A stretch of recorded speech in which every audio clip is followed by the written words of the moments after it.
السلام عليكم البنات، كي دايرين؟ لاباس عليكم؟ ان شاء الله يلقاكم هذا الفيديو بخير وعلى خير. على حسب الطلب ديال البنات طلبوا مني طرق صارمه اللي هي ورق العنب. غادي نحضرهم معكم اليوم. غادي نبداو بالمقادير. غادي نحتاج بصله كبيره مشلضه هكا رقيق. غادي نحتاج جوج مطيشات كبار محكوكين. هنايا عندي ربطه ديال المعدنوس، غير المعدنوس، ما كنديرش قزبور حيت ما كيتوفرش عندنا هنا. عندي هنايا 3 ضروس ديال الثوم، قبيصه ديال الملح، عندي صلصه ديال الطماطم، وعندي هنا نص حامضه، عصير ديال نص حامضه.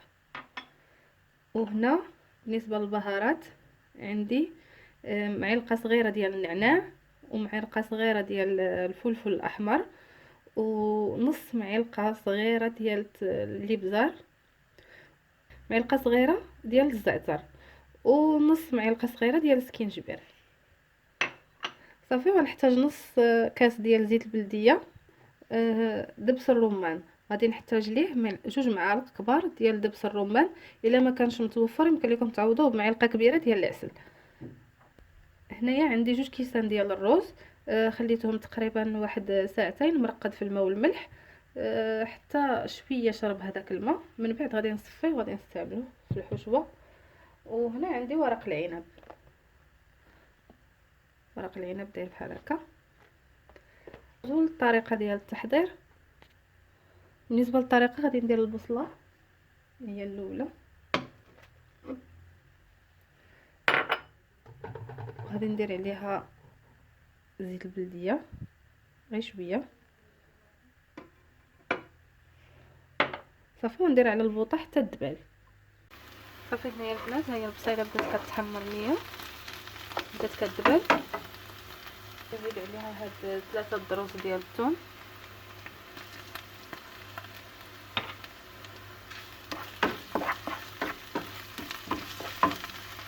وغادي نزيد هاد المعلقه ديال صلصه الطماطم.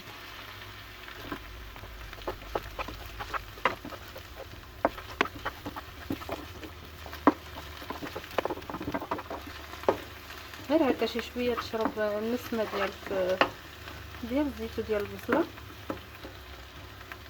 وغادي نزيد الطماطم اللي حكينا من قبل، دقائق تقريبا.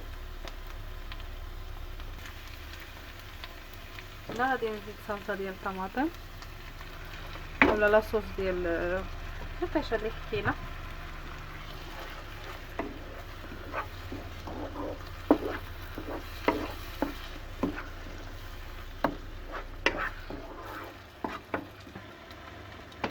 صافي. ونزيد شويه ديال المعدنوس.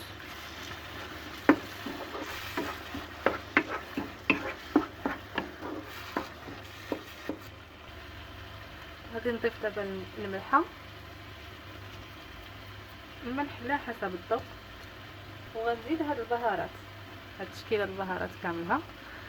بالنسبه للبهارات يمكن لكم تزيدوا واحد شويه د القرفه، تقريبا نص معلقه صغيره د القرفه، وتزيدوا معلقه صغيره ديال القهوه، كتعطيها واحد اللذه رائعه. القهوه والقرفه انا ما غاديش نستعملهم. صافي. هنايا غنخليهم غير شويه هكا يتقلاو،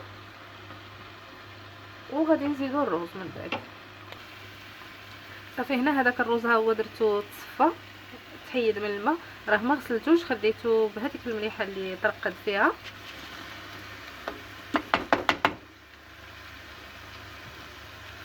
صافي. وغنحاولوا ندمجوا هاد المكونات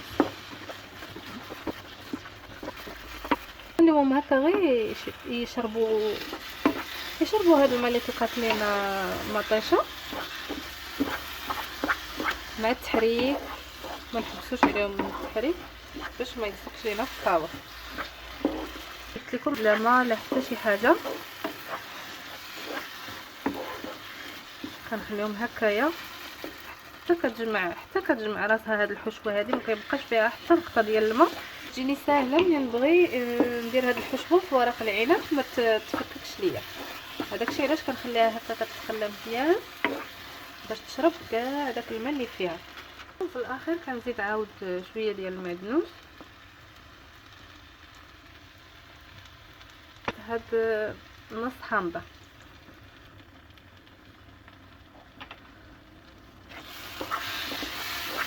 صافي كنخلط هاد الحشو مزيان غير يندمجوا لينا هاد المكونات اللي زدت في الاخر ونطفي عليها. غادي نطفي عليها ونتلاقاو من بعد باش نعمروا ورق العنب. هنايا كي قلت لكم غادي نزيد هاد دبس الرمان تقريبا 2 معالق كبار.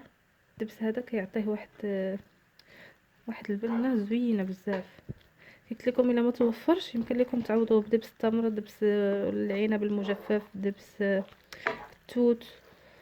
الا ما توفروش كاملين يمكن لكم تعوضوه بهذا معلقه ديال العسل. بعد ما دبشت هاد دبس الرمان غادي نخلي الحشوه حتى تبرد تماما عاد باش غادي نستعملها.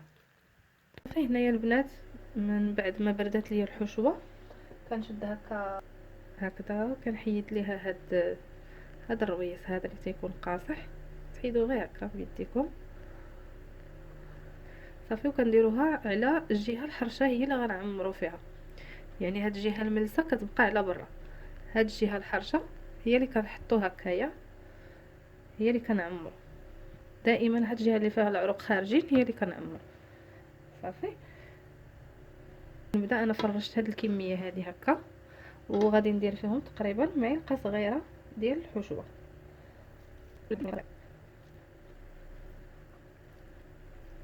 لها هكايا شي شويه على الطول.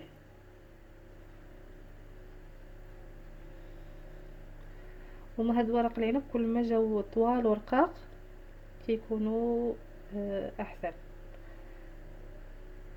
صافي كيف شتيو كنسد هكا وكنجمع هكا.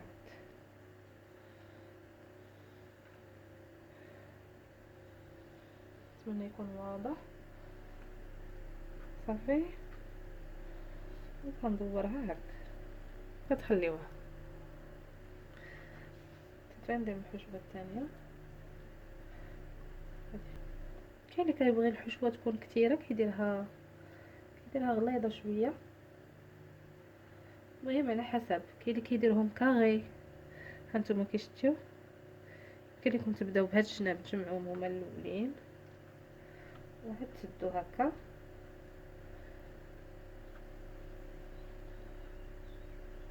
كتزيروا هكا كتجمعوها صافي وكتلولبوا هكا كتلولبوا. شفتيو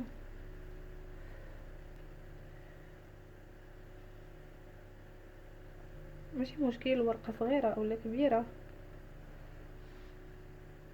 حتى الا تقطعت لكم شي ورقه من شي جهه كتاخذوا ورقه اخرى بحال هكا تقطعوها حتى هي، كتاخذوا هكا طريف من شي ورقه اخرى وكتسدوا به كتجمعوا به هكا صافي. هاد الورقه حيت صغيره داكشي علاش. كيف قلت لكم ضروري هاد الجهه ديال العرق هي اللي كتكون لداخل باش كيجيو حتى في المنظر ديالهم كيجيو زوينين. صافي هكا كنجمعوا الجناب.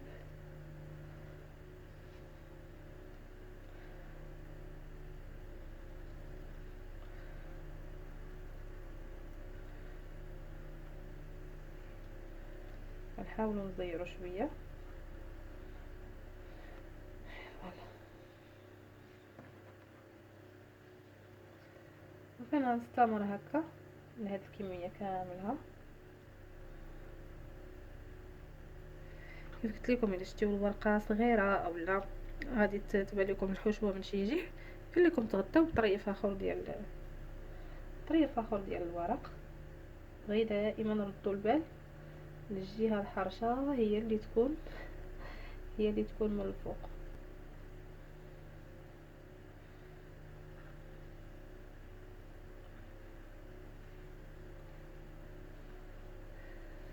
بالنسبه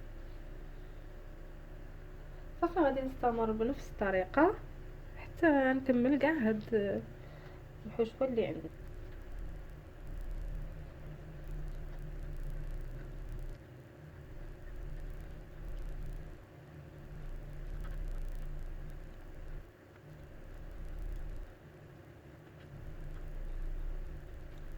البنات هنا من بعد ما ساليت هاد ورق العنب تنلفو على هاد الشكل هذا كشتيو هاد الكميه اللي خرجت ليا.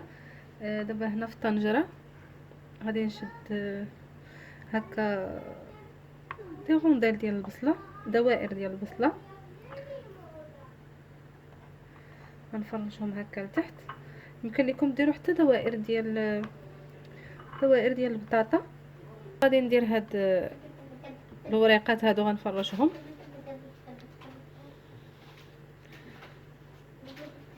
حتى هما هكا.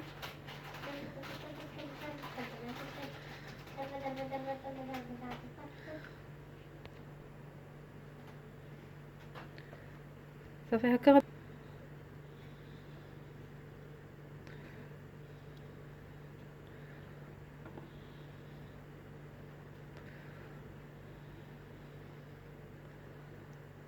صافي. هنا غادي نبدا نستف هاد ورق العنب بهاد الطريقه.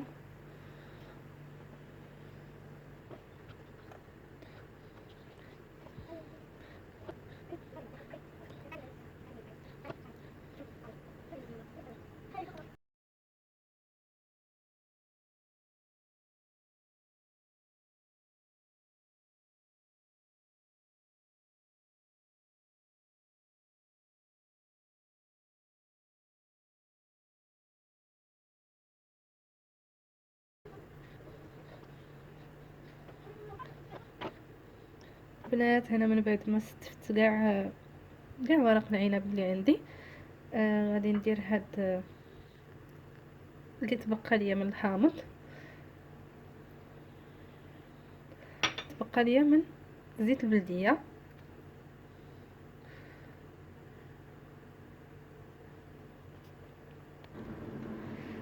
صافي هنا عندي هاد البهارات، عندي معلقه صغيره ديال نعناع يابس، وشويه ديال التحميره الفلفل الاحمر، وشويه ديال الملح ما غاديش نكتر حيت ديجا الحشوه فيها الملحه. وحتى الورق العنب كيكون مرقد في الماء والملح. صافي دابا غادي ندير هاد الطريه هذه هكا، نزيد الماء سخون.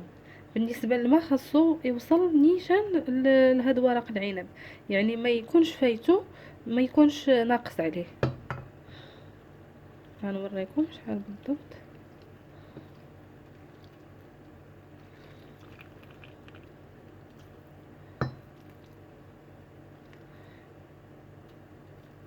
صافي هكذا هانتوما كشتيو كيكون نيشان الماء على حسب الورق ديال العنب، يعني غادي معاه نيشان. هنايا هذا سر باش تينجح لكم ورق العنب ويبقى هكا في هاد لا فورم ديالو، يعني الحشوه ديالو ما تخرجش وما يتشتتش. كتشدو كتغطيو عليه هكا بطبق يكون هكا ثقيل شويه طبسيل. صافي وكتسدو عليه. واحد القضيه، انا درت هنا عصير ديال الليمون، يمكن لكم ديروا شرائح ديال الليمون وتستفوهم هكا فوق منه عاد باش ديروا هاد التبصيل. انا ما توفرش عندي غير عصير ديال الليمون، داكشي علاش استعملت غير عصير ديال الليمون. صافي دابا غادي نحطو على نار مهيله، غادي نخليه حتى يشرب كاع هاد الماء اللي فيه، وكيطيب داك الروز. واخا كيتنفخ ما كيخرجش لينا ما كيخرجش من الحشوه ما كتخرجش لينا من الورق ديال العنب. صافي دابا غادي نردو على البوطه كي قلت لكم على نار مهيله بزاف حتى يشرب كاع هذاك الماء اللي فيه. صافي ونقدموه بالصحه والراحه. هنايا كي كتشوفوا ها هو راه طاب، هانتوما راه مبقاش فيه الماء نهائيا. نشف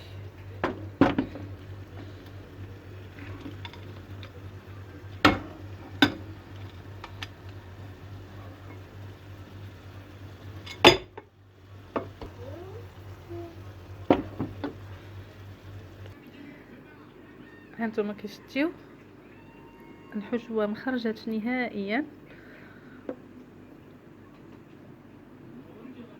صافي هذا هو الشكل ديالو من بعد ما طاب. دابا غادي نوريكم الشكل النهائي ديالو في صحن التقديم.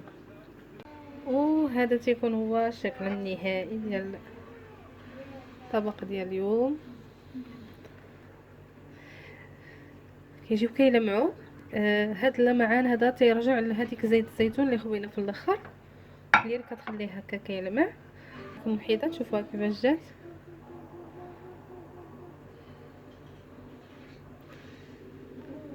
كيف شفتيو طعم روعه روعه روعه.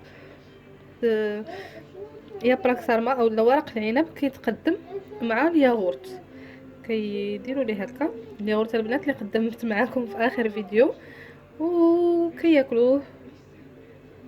نتمنى ان شاء الله تعجبكم الوصفه اليوم. صراحه تاخذ شويه د الوقت في الخدمه، ولكن النتيجه كتكون روعه روعه روعه وصحي بزاف. راه كيف شفتوا ما فيهش دهنيات بزاف، فيه زيت زيتون فقط متاعها اولا. حتى الناس د الريجيم راه مفيد لهم بزاف. نتمنى الوصفه اليوم تكون عجباتكم وتكونوا استفدتوا منها. ان شاء الله تجربوها، وشكرا بزاف لكم على التشجيع ديالكم، على التساؤلات ديالكم. نتمنى ان شاء الله دائما تبقوا اوفياء للقناه وتشجعوها وتكبر بكم ان شاء الله. نعاود نقول لكم شكرا بزاف بزاف، ونخليكم في امان الله. الفيديو جديد ان شاء الله.